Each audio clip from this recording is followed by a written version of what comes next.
Hello everybody, welcome to Empathic Interfacing Live. So again, a special Friday where I usually have the New Earth Teachings live. We're going to have Empathic Interfacing live today. And it's going to be a very exciting event today. We're going to be bringing in, through Empathic Interfacing, Athena from the Delphi Inner Earth Civilization. And later on, I will be channeling the Shakani collective, which is Bashar's people. And Adronis will be helping with the abridgment to connect with my energies to the Shakani, and so they will be coming through later on as well too. But before we get started, we're going to go through a few announcements. So the first, of course, is with Awoken TV. Awoken TV will be launching worldwide on March 31st. Watch Awoken TV online or download our free app. But that's not all. Coming in March, you can join in on the excitement as we present the Awoken TV pre-launch website.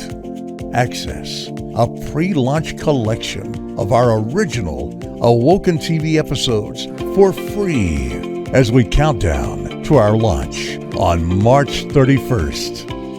Truth seekers, spiritual journeyers, and the open-minded. Get ready to experience unity in the community as we share spiritual education and entertainment to the masses. Follow us online at facebook.com/awokentv.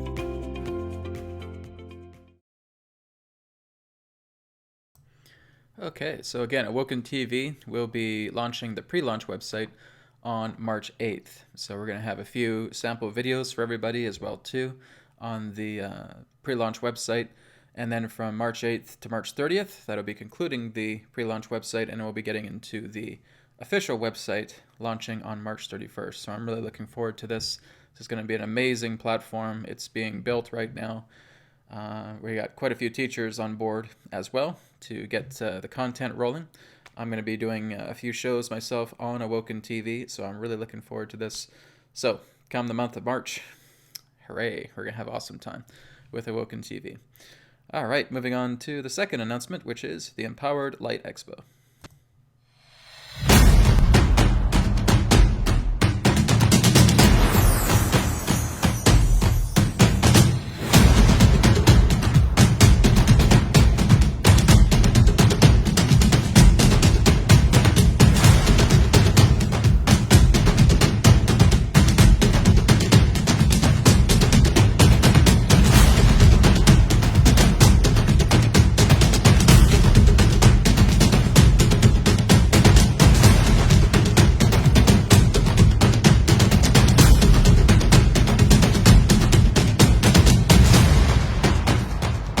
Alien visitors are real.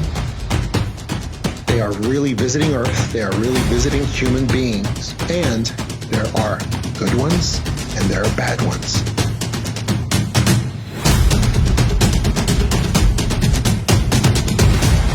Your own sun is calibrating constantly for a set of instructions that interact and transmute together with your DNA.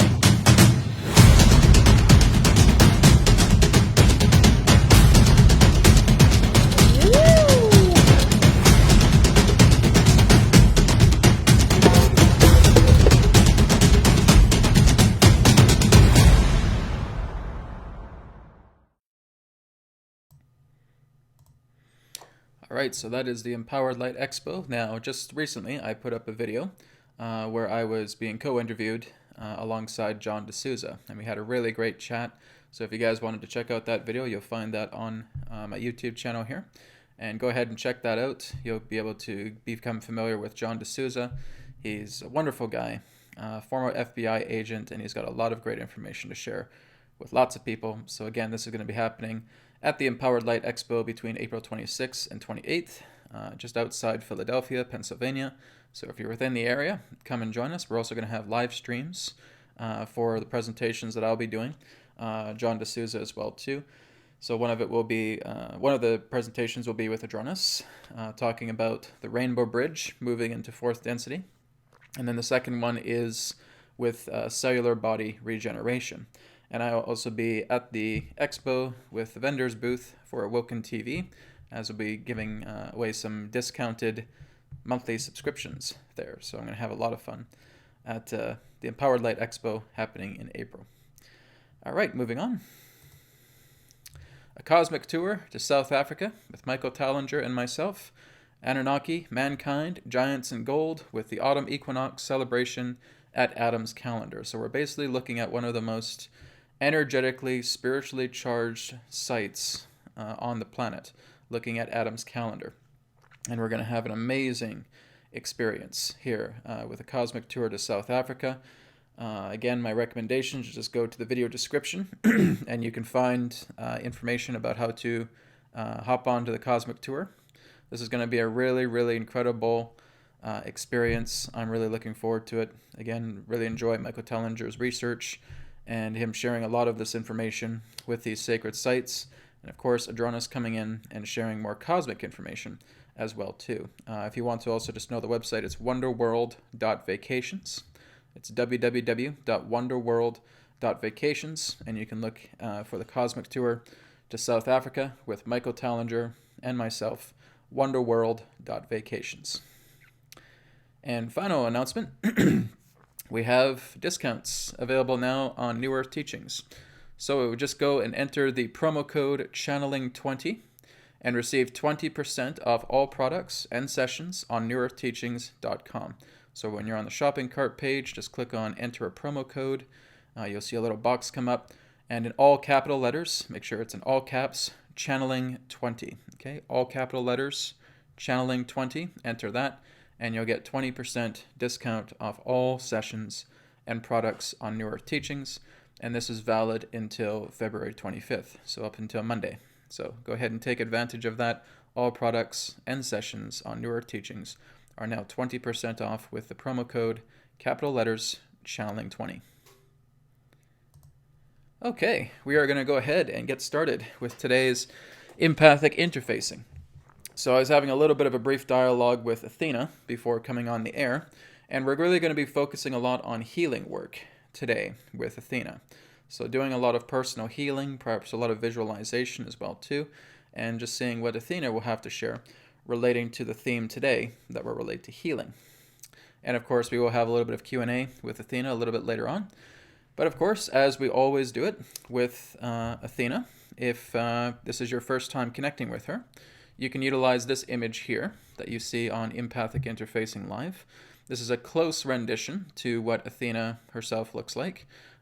She has kind of lighter eyebrows and kind of pale red eyes, looking very albino in that way. That's how the Delphi look. And if you want to call them the Delphi, that's fine as well too. I just refer to them as the Delphi.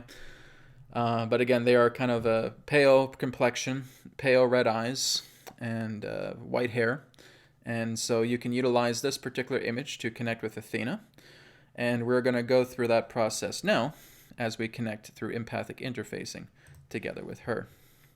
So let's just get ourselves now into a comfortable posture, making sure the body's free of any points of strain. And we can just go ahead now and close our eyes. And we're just going to take 3 deep breaths in and out. So deep breath in, deep breath out, and deep breath in, deep breath out,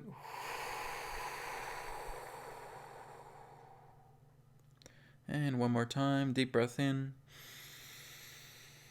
and deep breath out.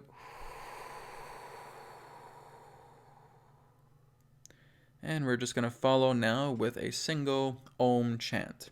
So you can join me with the Om chant, taking a deep breath in.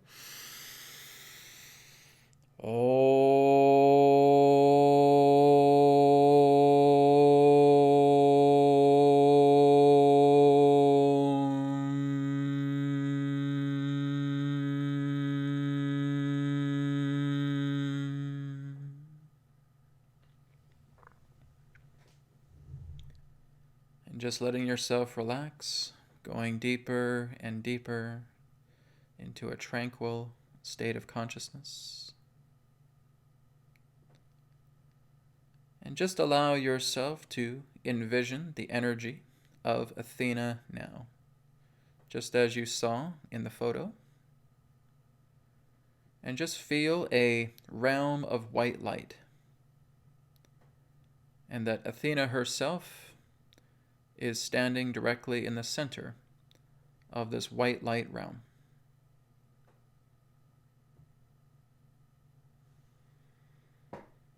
And as you feel Athena's presence, bring this tranquility, this love, this serenity that you feel within yourself higher up in the scale. And as you feel this love and tranquility flowing through you, just directing this question to Athena. I am of the pure loving consciousness. Do you match the love I am in alignment with? To me, she says yes. All right. So now we're going to take a moment, another deep breath in, deep breath out. And we're just doubling that feeling of tranquility, that love, that serenity now. Feeling ourselves just doubling the scale. And we ask Athena again. I am of the pure Christed consciousness. Are you in alignment to the Christed consciousness that I am present with? Yes. All right. We're now going to move on to the final tier, bringing pure love, pure tranquility, pure serenity, where you feel almost in a state of absolute splendor, calm, and stillness. One with the God mind.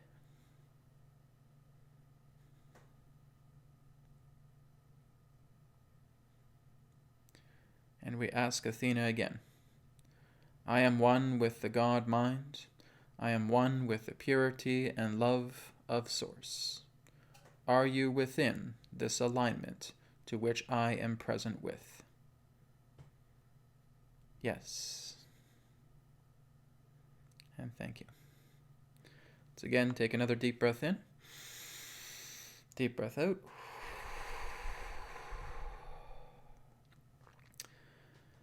And that we are all connected with Athena, for those who have been able to participate with this alignment. And so I'm just going to take a moment to connect with Athena and just share any particular forms of healing advice that she may have for us today. And what Athena is suggesting here is to just basically create a space within your home. Create a circle in the ground. So, if you want to, take salt upon a wooden floor, for example, and just create a salt circle. And just to sit in that center of the circle. You can also use the creation of the circle in any way you wish. So if you want to use chalk outside, for example, or if you have a little rope that you want to create into a circle, you can do that as well. But what would be recommended is if you have a hardwood floor, that you're just putting sea salt or Himalayan crystal salt down and just sitting in the center of this circle. And this is what Athena is saying, this is your boundary. This is your access point. This is your connection to the Creator within this circle. And you are just sitting within this circle. What Athena is doing right now is she's just putting her hands up like this and just call upon for the Creator's white light to fill your palms. Okay, so you may not be able to see it, so I'm basically just doing the Namaste prayer posture. Okay, and we're just putting it right up above our heads, just like this, seated in the center of the circle. And we're just asking the Creator energy to fill our palms with pure white light. And just feel it getting charged. Feel your entire palms becoming completely immersed in this pure white light energy. And just spend a few moments just holding it up, and you're feeling this powerful white light energy filling your palms. And you're slowly bringing it down, very, very slowly. Don't rush. And you're just taking the hands, moving very, very, very slowly down to the heart. As you enter the heart, placing both hands upon the chest and saying out loud, release. And feeling like a pulse of white light is just echoed throughout your entire body, projected throughout your entire body. So you're feeling every cell just vibrating with this powerful white light blast. And it's just every cell within your body feels like it's reverberating that powerful Creator's white light. Okay? And then we're just going to do it a second time now, bringing our hands back up, seated in the center of our circle. And right now, if you just want to envision a circle around you, that's fine as well too. So again, we're just putting our hands back up into the Creator space. We're asking the Creator's energy to bring white light flowing through our hands, charging it, becoming more and more intense. Just like you could feel this surge of white light just emanating throughout your palms, just charging. You can just feel like the light rays are leaking out through the cracks of your fingers. Now we're going to pull it down again, nice and slowly, going down to the center of the chest and placing our hands upon the chest.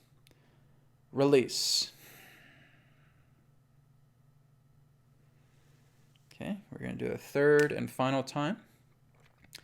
Hands in Namaste prayer position. Moving our hands up. Calling in the Creator's energy, pure white light, flowing through our fingers, through our hands, through our palms, charging it up.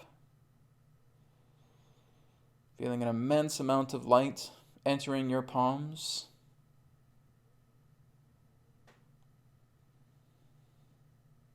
Feeling the light rays just emanating throughout your hands. And down.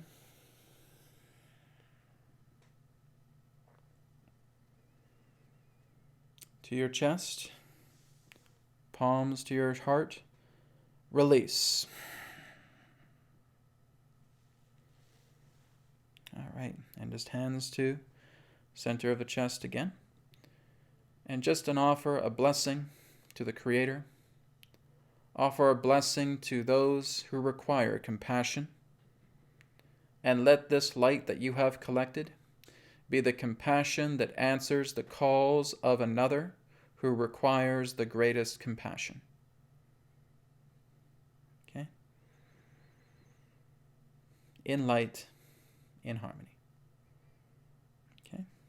So, Athena is saying a particular type of blessing, but I'm not too sure if I'm able to make it out. I'm not too sure if it's in Greek or anything of that nature. But there is a type of blessing that she's doing. But you can basically just say, in light, in blessing, and that will suffice as well too. Okay.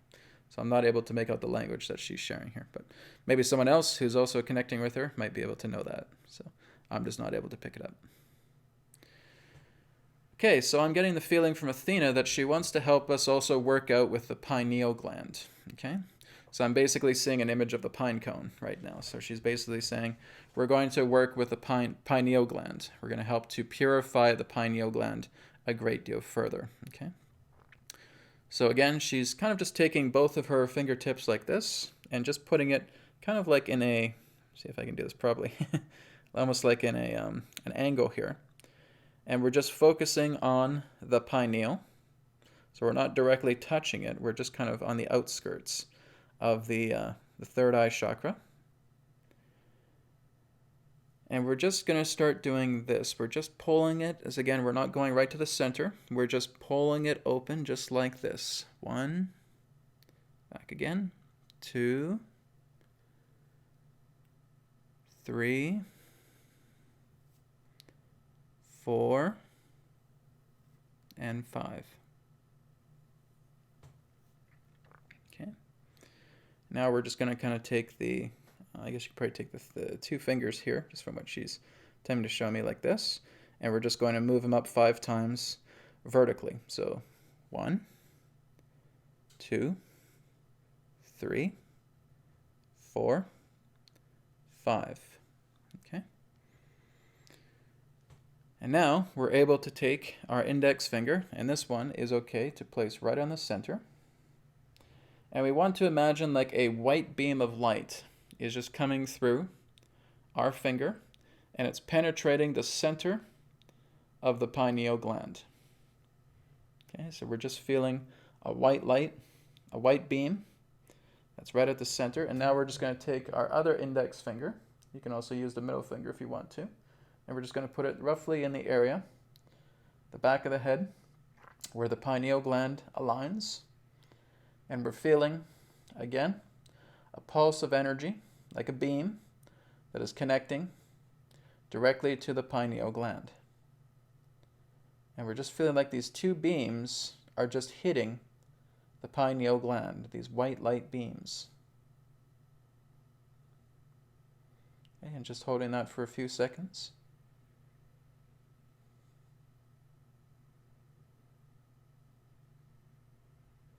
Okay, and we can release.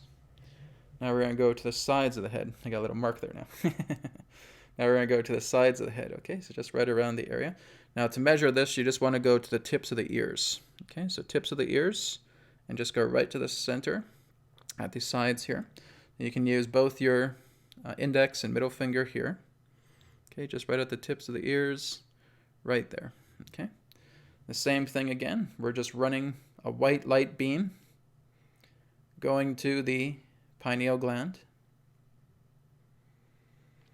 And just feel a very strong warmth. As you feel this white light beam coming out through your fingertips, feel a very strong warmth in the center of your head.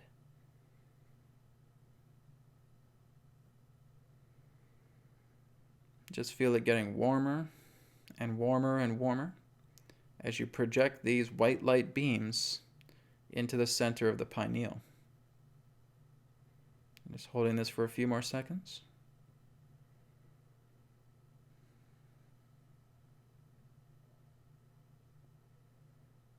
Okay, and you can release. Now we're going to do the final part. Love that little mark, it's good. So we're just going to kind of run up here. Now in Chinese acupuncture, or in Taoist traditions, there's what's known, or even in Qigong as well too, there's what's known as the Bai Hui point. Okay, so what we do again is we're tracing the tips of the ears just to go up like this. Okay, right to the top of our head. So we're going to have one finger there. And then we're just going to go down to the bottom tip of our ears and just trace right here. So the top and bottom, again, as best as we can, connecting that to the pineal. And again, just feeling white light beam penetrating the pineal from the top and from the bottom.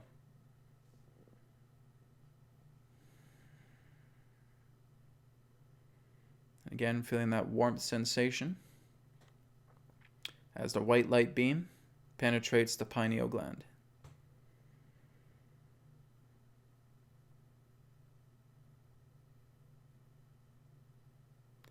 And just holding this for a few more seconds.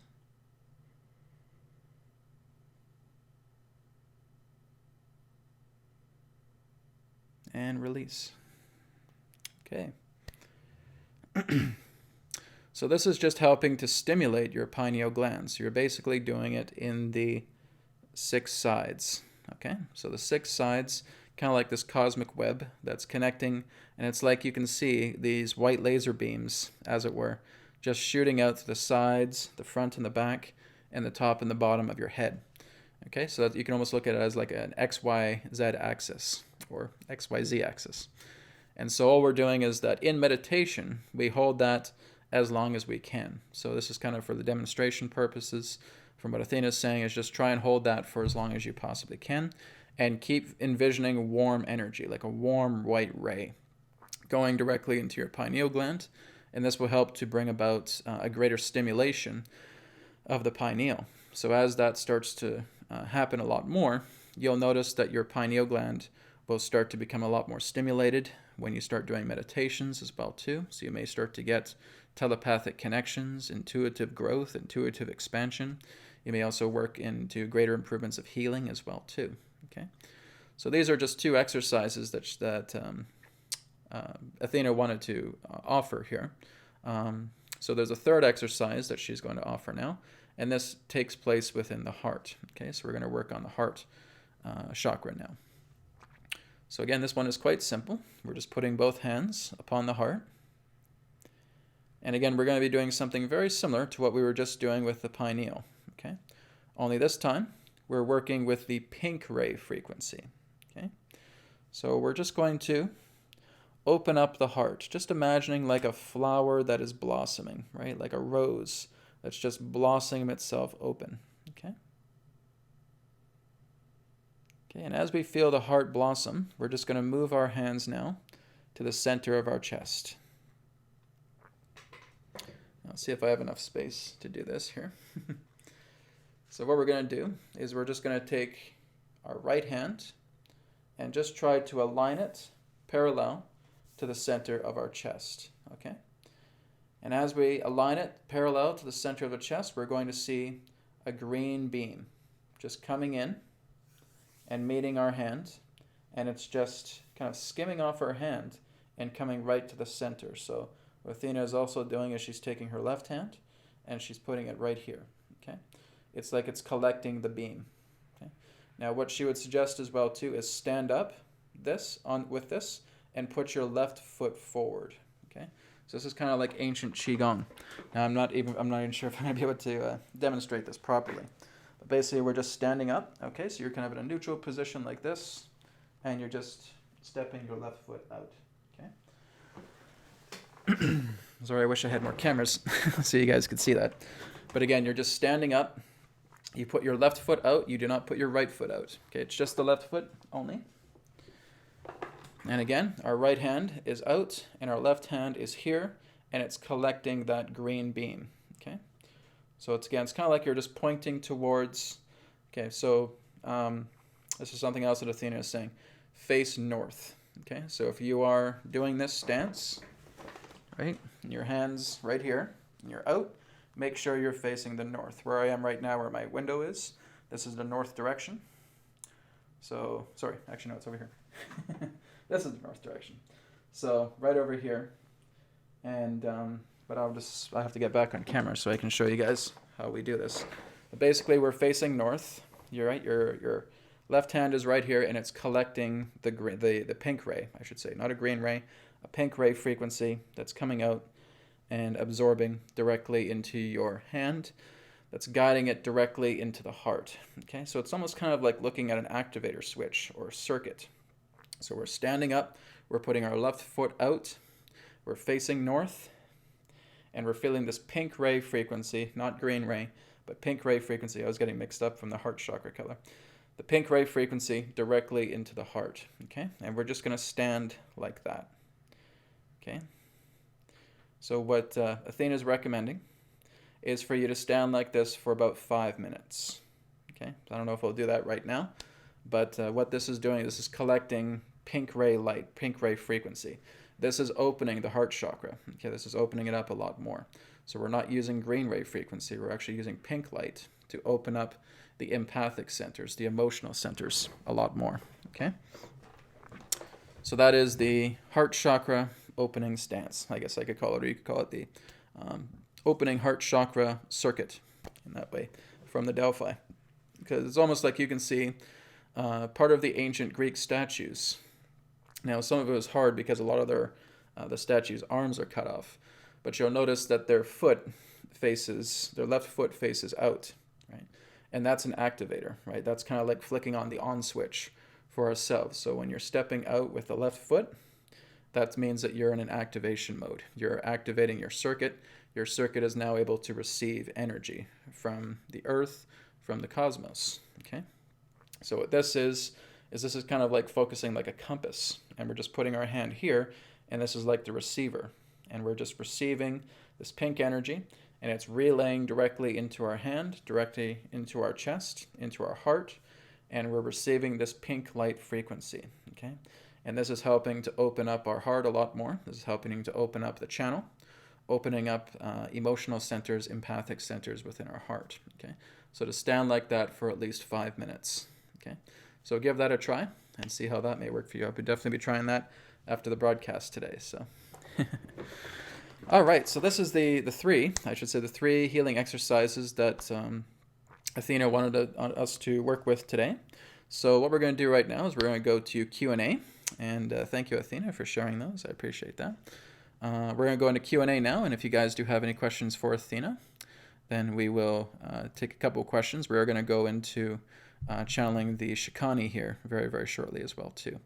So I'm just going to go up to the chat here. Scroll up a little. Tiffany says, Adronis's advice helped me a lot last time. Very thankful. Thank you, Tiffany. I'm very happy to hear that. Blessings to you. Here's a kind of a question here from Bob. Bob Perry asks, is it a mistake to say that I don't believe in bad aliens? I only manifest the good ones. Okay. Well, let me ask Athena about that, regarding to bad aliens. She said, it's your reality. You do as you wish, because all you're doing is looking at everything else from a perspective. If you feel that only that which you wish to exist is within your reality, then praise that, then honor that within yourself. So yes, if that's how you want to work with in that way, is that energies of benevolence, of goodness altogether, is all that's in your reality, then that's great.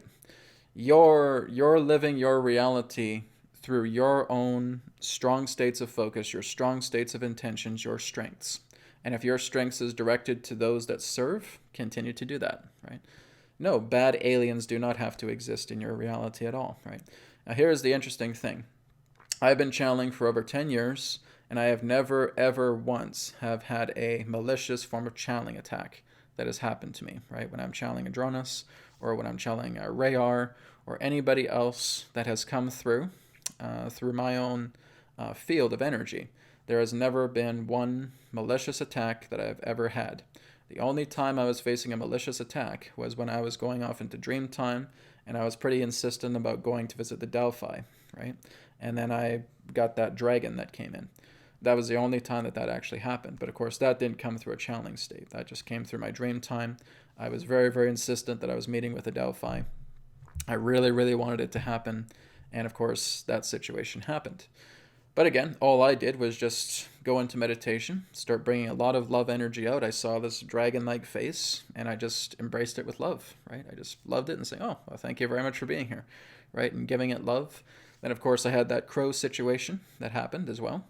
But after that, I was just starting to work with great amounts of love frequency, and that dragon being never came back. So that's the only quote-unquote unpleasant encounter that I had, but I certainly didn't treat it as such. I was actually very, very open to it.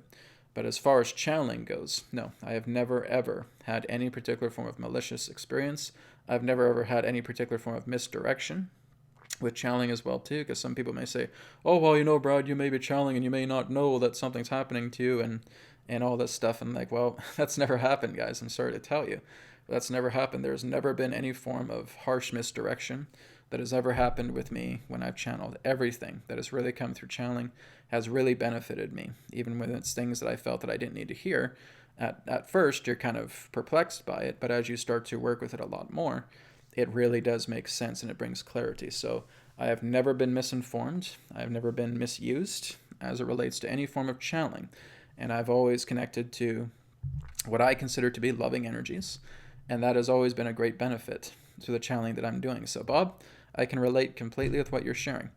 Now, from my own perspective, do other, nasty ETs exist? Well, of course. Yes, of course. It's reality where there's, infinite faces, right? There's 360-degree views here.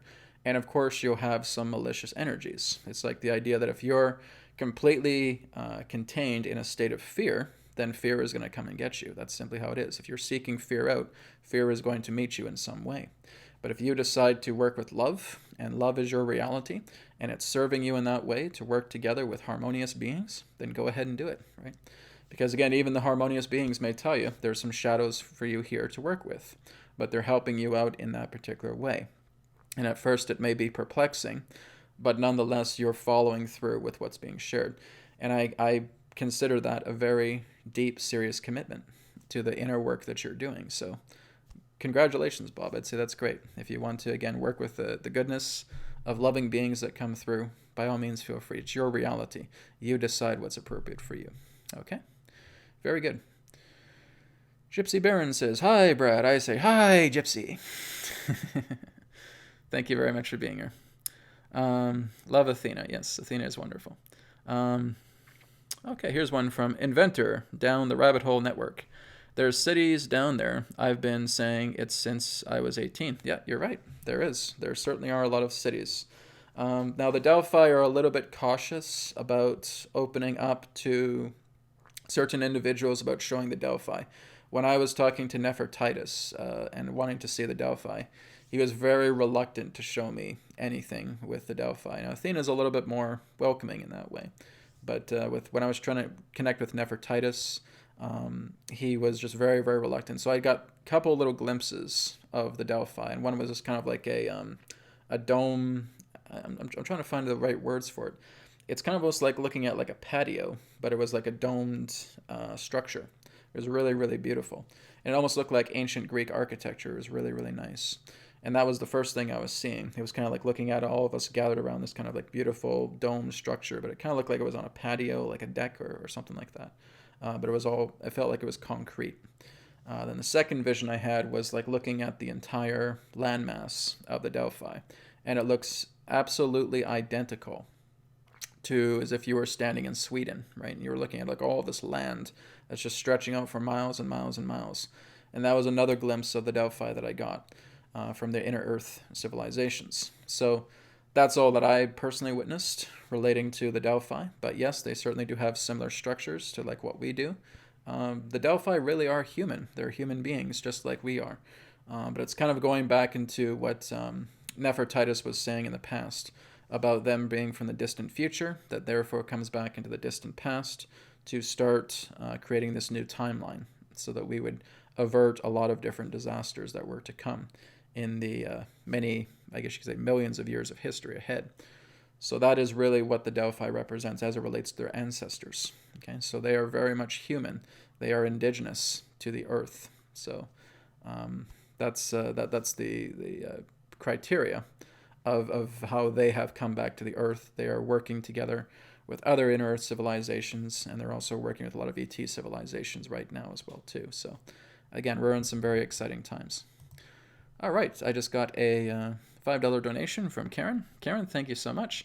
Thank you, Athena and Brad. Thank you so much, Karen. And hope you're connecting with Athena as well too. So it is quite simple. We just have to go into that meditative state, and we just go up to those 3 tiers as well too. So thank you, Karen. Thank you for your donation. Deeply appreciate it. Okay, we're going to move down the questions here. Okay, here's a question for Athena. Can salt be added with a large hula hoop or circular tube to make a portable salt circle? She's doing this. Yep. She says, again, you can use rope, you can use string, you can use anything that forms a circle. And she would also say the more organic of something that you have, the better, right? So if you do have a hula hoop, okay. But try to use something very, very, very, very organic. Try not to use something too synthetic. Again, this is why she says just using a circle. You can use like a hula hoop as kind of a placeholder, and you can put the salt around the hula hoop, but it would be wise to take the hula hoop out afterwards if it's not organic, right? If it's like a wooden hula hoop, that's great. But if it's plastic or something, no, try and take it away. Try and keep everything as organic as possible inside your circle. You want to have life. You want to have living energy inside your space, okay? So you could even put crystals around the circle of salt that you want to create as well too. So just have like some crystals, like quartz crystals as well. And you can put them around the circles, the circle that you create, and that too is living organic energy.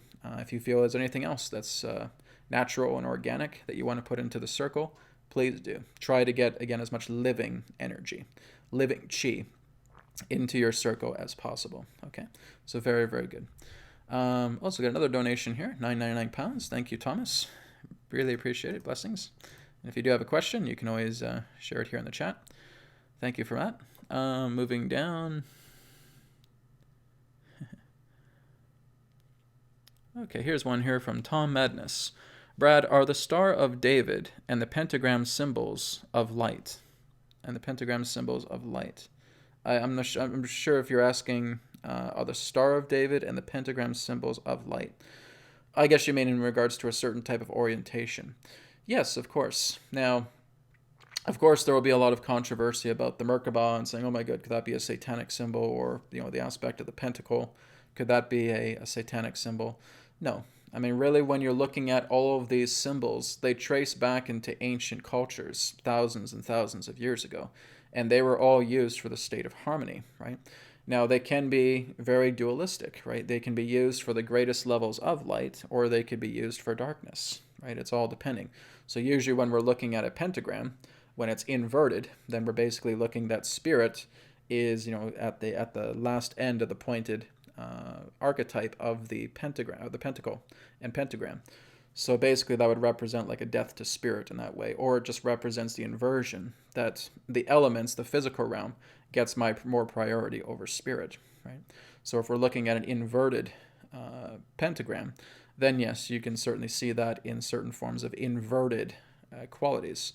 But if you're actually noticing that a standard facing pentacle and an inverted pentacle are together, this actually represents balance. It's not a satanic symbol when you actually have the standard facing pentacle and the inverted facing pentacle together. Okay, that's representing kind of yin and yang. That's representing balance. Again, with the Merkaba as well too, it can be used on a dual end, because basically we have, the standard facing tetrahedron, and we have an inverted facing tetrahedron as well too. And that can represent light and dark, right? That can represent good and evil, etc. But again, all that's representing is balance. That's the harmony of balance. Oh my God, Brad, don't do the Illuminati symbol. What are you doing? Right? I get that sometimes. Oh my God, this guy's doing this. He's Satan. He's evil. He's awful. We're just doing a triangle, guys. It's okay. That's all I'm doing. I'm not doing the evil eye or anything.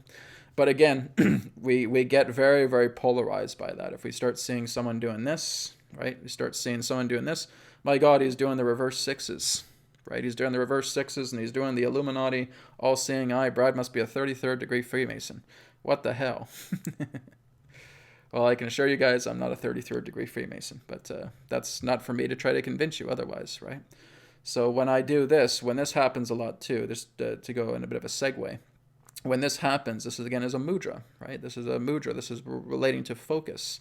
This is relating to illuminated information coming through you. These are, again, our mudra points, right? We're connecting with mudras, and we're balancing ourselves. We're creating insight. Some people will also do this as well, too, when they start speaking. Doesn't mean they're doing any Masonic symbols. It's the idea, again, that this, too, represents collection. This represents tranquility. This is you being able to kind of connect the hemispheres together of the brain, connect the hemispheres together of the mind, of your energy, and you're communicating in that way. So just be careful when you have people that get ultimately paranoid because you're doing this, because you're doing this, because you're doing this, because you look at a pentacle, because you look at a tetrahedron, because you look at a Merkaba. Everything has two sides to it, right? But when we put those two sides together, we're looking at something that is balance, okay? So it's not about the generic symbol itself. It's about how one decides to use it, okay? So if you're using it for very illuminating purposes, loving purposes that you personally enjoy, go for it. And if you see people that are using it for dark means, send them a blessing, right? Send them love. May they be answered with compassion, okay? Kind of like how Athena's prayer was at the beginning of the broadcast, okay? All right. Moving on. Okay, great. We got a Vivanelli, $10. Thank you so much, Vivanelli. I really appreciate that. Blessings. You guys are so sweet. You guys spoil me. Shame on you.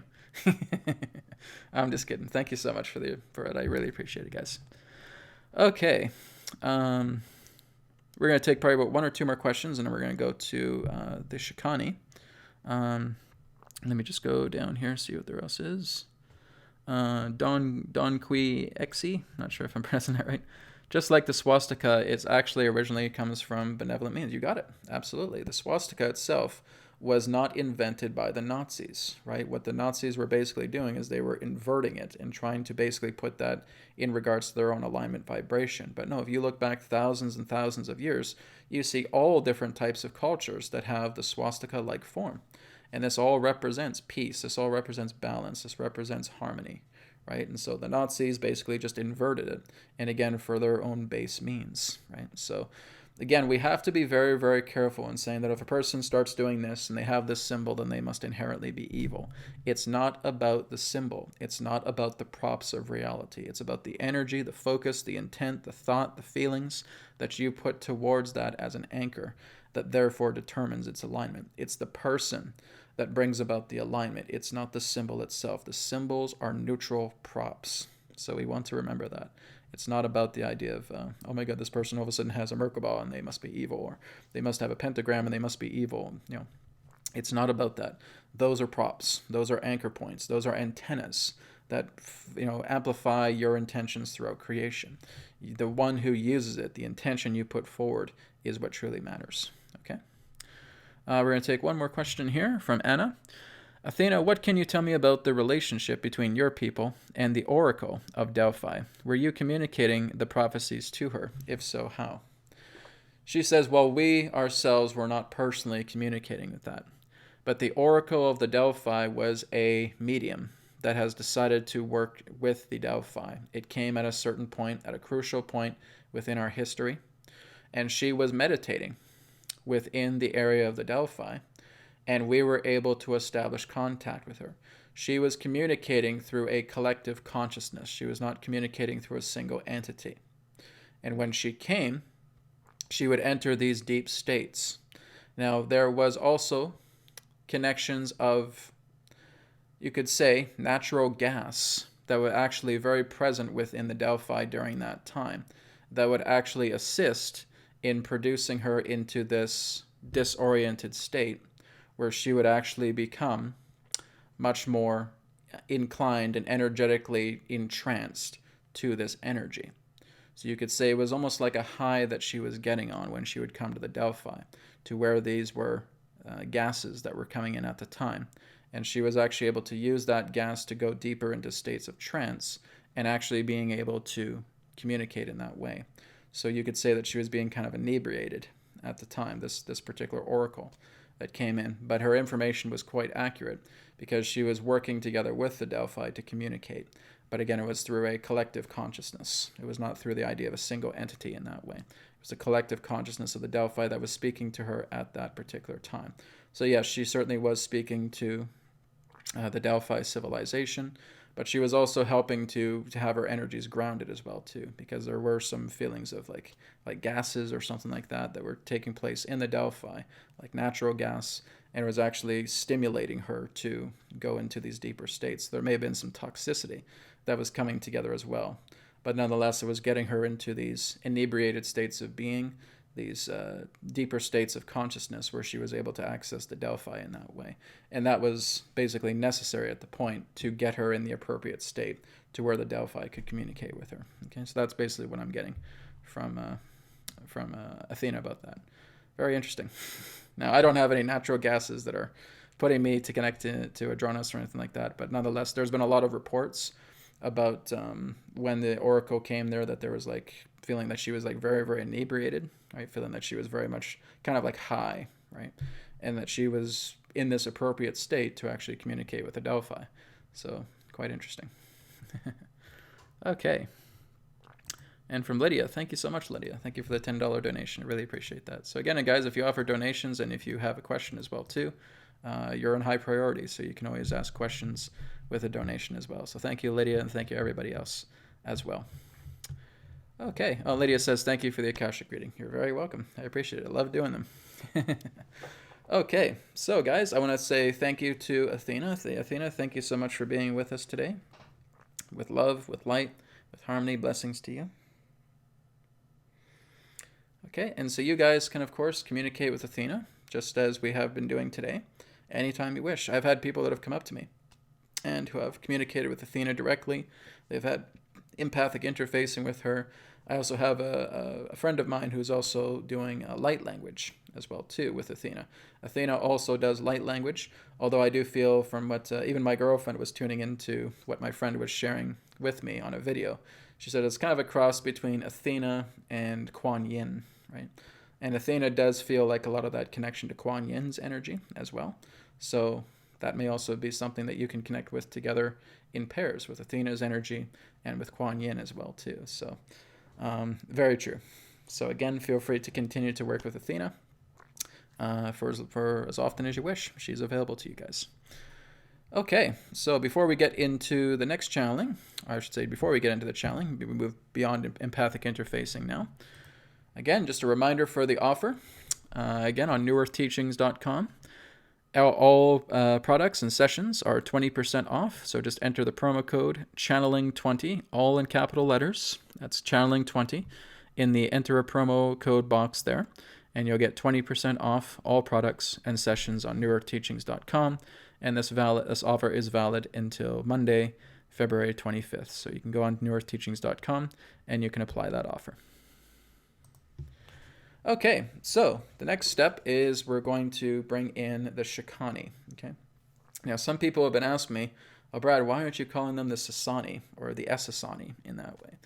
Well, basically it's because they have reached a state of graduation. Now I know Daryl, who channels Bashar, is still very, very used to calling them the Sasani, right, or the Esasani, simply because he's been channeling them for 30 plus years, right? But there was a particular point, and it was just a couple of years ago, where Bashar actually came through and actually admitted that they are no longer known as the Sasani. They are now known as the Shakani, right, or Shakani or Shakani.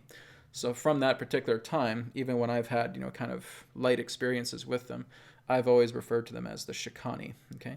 So they are Bashar's people. Now, some people may say, well, is Bashar a part of this transmission? Part of his energy is in the collective, yes. I don't want to channel Bashar directly because that's Daryl's field, and I don't want to get in trouble with him. So, so basically, I would channel the Shakani collective. Now, what really brought this on was actually just a little over a week ago, I believe it was. I was just getting guidance to talk to Bashar personally. And so it was a very, very private channeling that I did. And Bashar came through very clear. And he started talking to me about certain things as well, too. But I've made a promise that I wouldn't channel Bashar publicly, right? That's, again, Daryl's area. And I don't want to step on his toes with that. So that is his energy to work with. So in kind of a compromise, I'll be working with the Shakani collective. So they are just known as the Shakani collective as they represent the collective consciousness of the Shakani people altogether. So I bring Adronis in briefly, as Adronis will be abridging the connection with the Shakani. And the Shakani are just going to come in for a brief message. I don't think we'll have any questions with them today. We'll see. We'll see how things go. If they're open to it, then we might. But I have to bring Adronis in firstly to abridge the connection between myself and the Shakani. Okay? So again, I hope you guys will enjoy the channeling here, and we'll see what the Shakani collective has to share. One moment.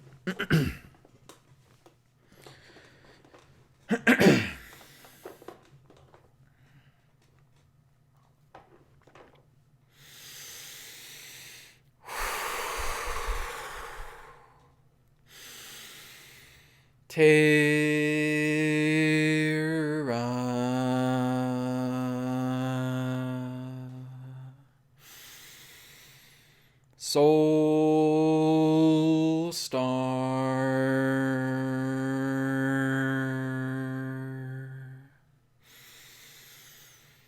Sirius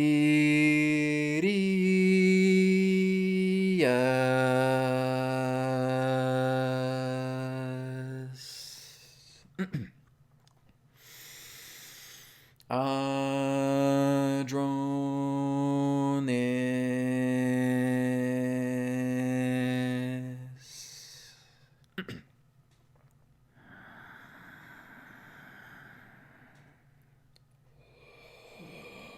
We are here at this time. We bid you greetings and thank you very much for the opportunity of this interaction today. I am Adronis of Sirius, sending love, appreciation, and gratitude to all who are tuning in to this broadcast through your internet collective consciousness.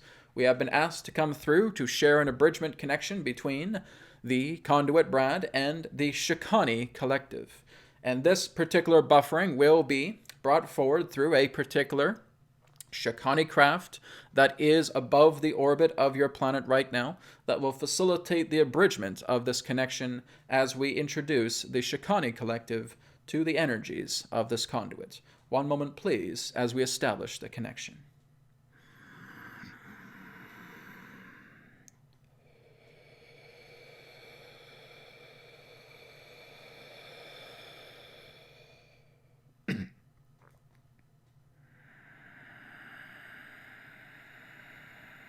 We will say good day, as you understand time to exist. We would be referred to as the Shakani Collective, and we look forward to communicating with you this day of your time in your appropriate juncture.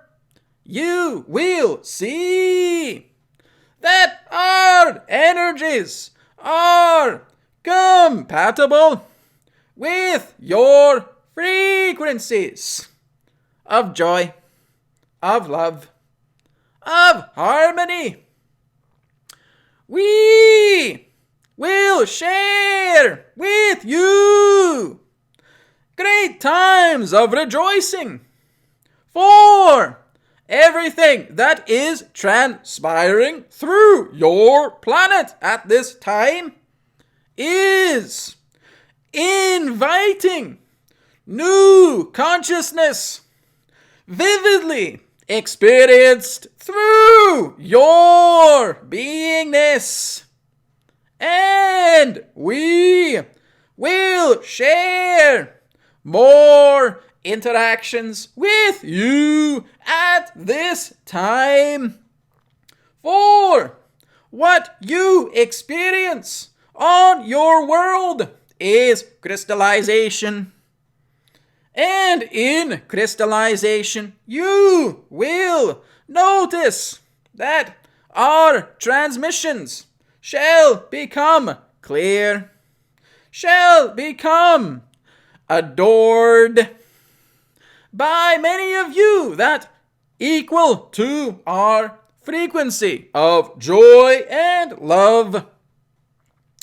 We do connect with many of you upon your world, for many of you are familiar with one of our contact specialists that you may know as Bashar, for he is part of this transmission collectively, the aggregate of connection that communicates this joyful feeling of gratitude to all of you. We will say that in the times that will follow, you shall become further aware of communications in this degree that will, in time, reach many of you, and therefore share the opportunity of growing community that you will all be a part of. Our intention is to be in assistance and guidance to you. For therefore, if you decide to communicate with us, therefore we state that you can see what you would know as our triangular spacecraft upon a blue haze background. This therefore allows connection into our sphere of consciousness. As you continue to implement these traits into your society, you will notice the elevating energies of your collective as you move deeper into the next dimension. You are sifting, moving yourselves very, very quickly into the next dimension. And that this, as Adronis has termed to be, the membrane, is indeed so. For the more joyful, the more exciting, the more passion you put into yourselves, this will be the momentum, the inertia, in moving yourselves into the next density that is awaiting you. Therefore, look into everything that you witness to choose what you appreciate by looking into the joy that has taken you into greater perception of wonderful feelings. This is what we can share with you, for when you enter these dimensional rifts, you will be much more vividly in contact with us. We therefore look forward to communing with all of you, for there will be more vivid encounters ahead between our civilization and your civilization that will be very much a part of what you term as your future. And we look forward to all interactions with our human family. We thank you for this interaction, this day of your time. We will now conclude and return to the conduit, and goodbye for now.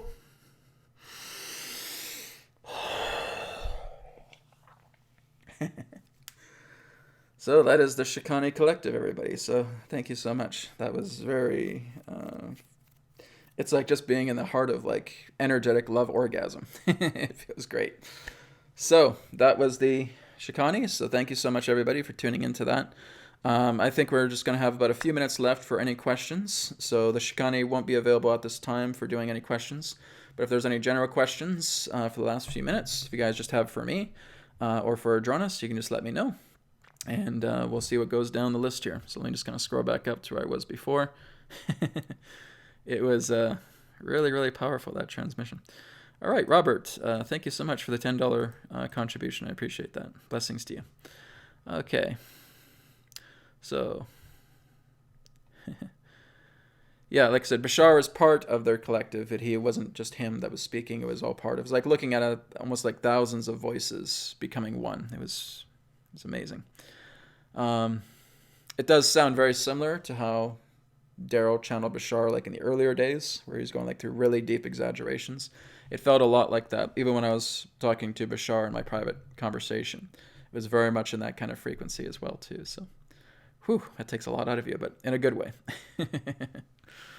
I think that's what it is. I think I would say that out of many of the races that I've connected to over the years, the Shakani are like just so, they're funny, they're humorous, they're very comedic, and they're just very joyful. Like they'll dance in front of you, they'll do all these, amazing, hilarious things. They're such a very, very bright light people. I can see why Shakani, people of spirit light, is indeed their name. They're awesome. Brad will be tired after this group. Oh, you bet your butt about that. I'm not too tired. It feels like getting a good massage, right? It's like after you had a really good massage and you just want to kind of, sit down and rest afterwards. It's kind of like that. It's not an exhaustion, anything like that. But yeah, like when I'm channeling Adronis for long hours, right? Then I get kind of pooped out, but not to the point where it's, oh my God, I want to do this. This is exhausting, right? It's like I said, you have like a really good energetic massage and you want to kind of sleep it off afterwards. And that's kind of how I feel when I do channelings, especially with that much energy coming in through the Shakani. They're like a A lightning bolt. Lightning bolt of joy. Okay. Sounds Scottish. Yep, that's true. And that's what happened. Now, this is the funny thing as well, too. When I first watched channeling, I was listening to one of Darrow Anka's channelings when I was just starting to get into it myself. And I was saying, why is he sounding so Scottish? What's with the, we are here for you, right? Like, what the hell? They Scottish people? Are they wearing like kilts up there in space? Or what's going on here, right? So I was feeling the same way. But really, it's all just exaggerated connection, because they're basically bringing in a lot of this vibrational frequency that's uplifting you. They do that because what they're doing is they're trying to pull you up into their frequency domain, okay? So when you notice that when Adronis and I speak, Adronis has a kind of a natural rhythm to his voice. It's because I'm naturally in his frequency domain. But when I'm channeling like Seth, or if I'm channeling the Shakani collective, there's a lot of that heavy, that strong, energetic dialogue that's exaggerating. And what they're doing is they're trying to pull the conduit up into their frequency domain. Right? So if you're talking just like this, I'm at a certain coherent frequency, right? That's kind of subpar here. But when the Shakani come through and they say, we are here, right? They're pulling you up. Your vibration is actually moving up into their frequency domain. And that's why you speak that way, okay? So it's like Seth as well, too. When he's going, we are so powerful, right? That, too, is moving up into his frequency domain. So it's nothing to do with accents. It's nothing to do with a Scottish guy, right, on a ship who's playing the bagpipes and dancing with his kilt. It's it's the idea that they sound that way because your voice, in the way that it comes through, as that vibratory complex, you're moving up into their frequency domain when your voice is exaggerated like that. Okay, so like even when you look at Darrow Anka and some of his earlier stuff with Bashar, that he was, again, doing those exaggerated expressions, very joyful expressions, and his energy moves up, because when you're just present with the guy, like even if you just feel it on screen, his energy is so elevated, right? There's just this pure, joyful energy that's coming through. And they do that so you can move up, right? That's what they do. It's like a barometer, right? You move up into that barometer scale. And that's why you're talking in that way. I've had some people in that sense when I've been channeling Seth as well, too. Say, oh my God, Brad sounds so annoying. This voice is so irritating, blah, blah, blah. It's not to irritate you guys. It's to letting you know that Seth's energy is very, very strong. And he's trying to move my frequency on a vocal level up to his frequency where he can communicate in the way that he needs to. And when you're actually communicating in that frequency, you become more coherent to their messages. Okay, so if you're dropping down, you're not as coherent to their messages, and you get feedback. You may get like background static, so to speak. But when you're actually moving up the frequency through that exaggerated voice, through that high vibration of energy that's flowing through, you are simpatico with their domain of frequency. And that's why you're doing that. Okay, not to sound like a Scottish guy, not to sound like a the kilt-wearing bagpiper, but it's all to get yourself parallel to that frequency, okay? So it sounds funny. It sounds very, very amusing when that situation happens, but they're doing that for vibrational reasons, okay? It's like an antenna. They're moving you up. So if you're down here, that voice is pushing you up here so that you're now compatible and simpatico with their domain, so that you can now get a fine-tuned energy of their vibrational communication that's coming through. It's like adjusting an antenna in that way, right? That's why that voice comes out, okay? So I get a lot of people that ask me, why is that voice coming out? Like, even when I was channeling Adronis in the earlier days, he was doing that as well too. We will share, right? He does that as well. And me channeling him for over 10 years, it's become very, very natural for me to kind of connect where he is, as I have the most experience with him. But with these other guys, yeah, they have to push me up into their domains as well too, and that's why that voice comes through, okay? So educate people, tell people that when they look at other channels, right? Other channels may have that as well too. Take what I've said and share that with them, because that is the vibrational reason why that happens. They're pushing you up into their domain, and you are becoming simpatico with their frequency so that their message can come through clearly to you as a channel, okay? That's the reason. All right, so let me just look to see if there's any other questions. It's kind of a funny one here. Bodhi Tree. Can you ask Adronis if the xenomorphs from Ridley Scott films are real life forms in our galaxy? Well, basically what Adronis would say, in that sense, it says, everything that you feel exists does. May not be existing within your reality, but in some reality, it does serve a purpose. It does serve a reason. So you could certainly have them in the same star system with us. You could have them in another part of the galaxy. You could have them in a deeper galaxy. All of that is possible. It's just that where we exist in regards to our probable reality complex, probably not as common. But again, you can sift into other vibrational domains to where they do exist. And I'm not sure if you want to experience, beings like that, but that certainly can be a possibility. You're sifting through these domains. These things that filmmakers get are not just pure fantasy, right? They get visions from these things. They get actual states of compulsion through themselves to bring this out because they feel that something like this really does exist. It's reaching out to them, even if it's dark and if it's hideous or if it's loving and embracing. Doesn't matter. They get these feelings, right? You're not just creating these out of the spot. You're getting inspiration from these particular ideas. So filmmakers are one of the greatest channelers there are, right? They're channeling all of these different dimensions of reality as well. So in some dimension, those xenomorphs, yes, exist in our star system, in our galaxy, and other galaxies. But you have to kind of dig for them a little bit more because they may not be within our probable reality. And so that would be more minor in that way. All right, so hope that makes sense. Ben Burke, thank you for the 5. I appreciate that. Blessings to you, brother. Much love. Okay. Now we're getting like alien and predator questions here. All right. Vito asks, is predator a symbolic reptilian? I don't know. I couldn't tell you that. If you want to look into that frequency, go ahead. Here's the funny thing. When I was watching Predator as a kid, it scared the living piss out of me. When I looked at that creature, it was, oh my God, I was freaking out.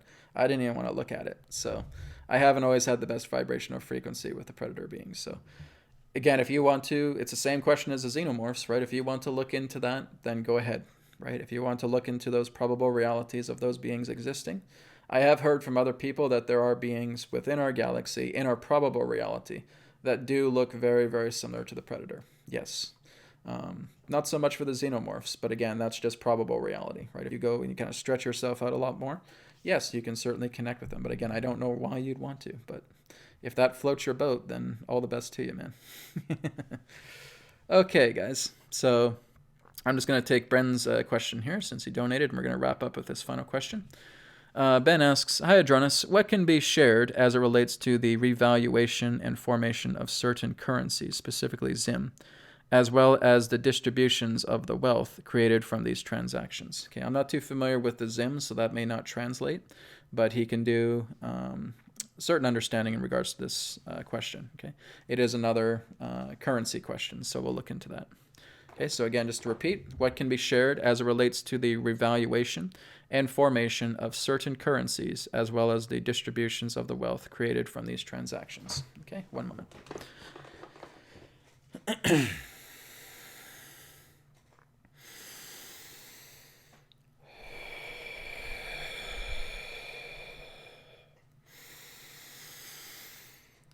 We are here at this time. We bid you greetings and thank you for your question, Ben. As it relates to the current status of much of these currencies that you speak of, they are in flux. They are not completely compatible or in the idea of emerging state to have a, shall we say, simultaneous valuation of currency that may be, in that sense, mutually available based upon the currencies in question. This is all going through a process right now.